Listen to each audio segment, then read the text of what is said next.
할렐루야. 오늘도 주님과 동행하는 행복한 하루 되시길 축복합니다.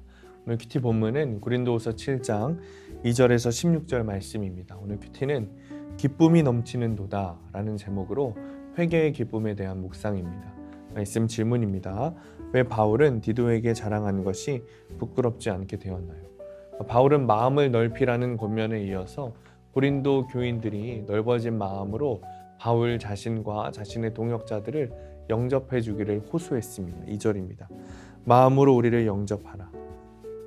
우리는 아무에게도 불의를 행하지 않고 아무에게도 해롭지 하지 않고 아무에게도 속여 빼앗은 일이 없노라. 바울이 이런 호소를 할 수 있는 것은 고린도 교인들을 향한 그의 마음과 행동에 어떤 불의도 없고 속임수도 없었기 때문이죠. 그는 자신의 권면과 호소의 목적이 그들을 향한 정죄가 아니라는 것을 강조해요. 바울은 함께 죽고 함께 사는 마음이라고 합니다.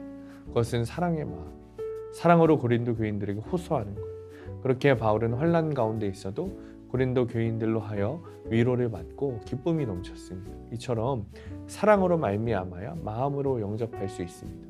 자신과 동역자들을 마음으로 영접해달라고 호소한 바울은 자신에게 고린도 교인들이 얼마나 큰 기쁨인지 알려줘요. 그들을 향한 기쁨은 바울이 마게도냐에서 겪은 육체의 불편과 환난까지도 넘어서는 위로가 되었어요. 그러니까 그가 그렇게 기뻐한 이유가 있습니다. 9절입니다.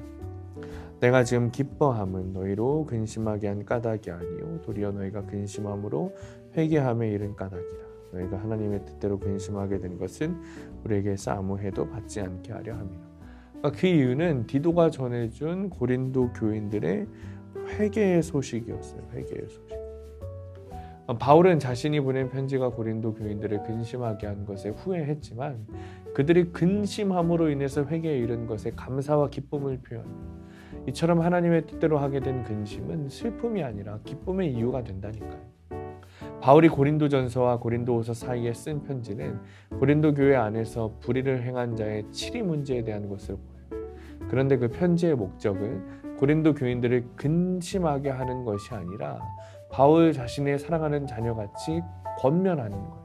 그러니까 치리 문제를 두고 심각해진 이 갈등에 대해서 바울은 한쪽 편을 드는 대신에 교회 전체의 간절함을 깨닫기 위해 촉구합니다.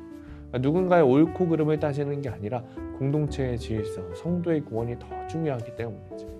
이처럼 옳고 그름을 넘어서 구원을 위해 간절한 사랑의 적용을 할 때 진정한 위로와 기쁨을 얻게 됩니다. 적용 질문입니다.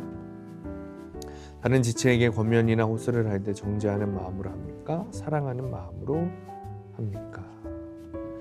나를 회개에 이르도록 이끈 근심은 무엇입니까? 오늘의 원포인트입니다. 정죄하지 말고 사랑하세요.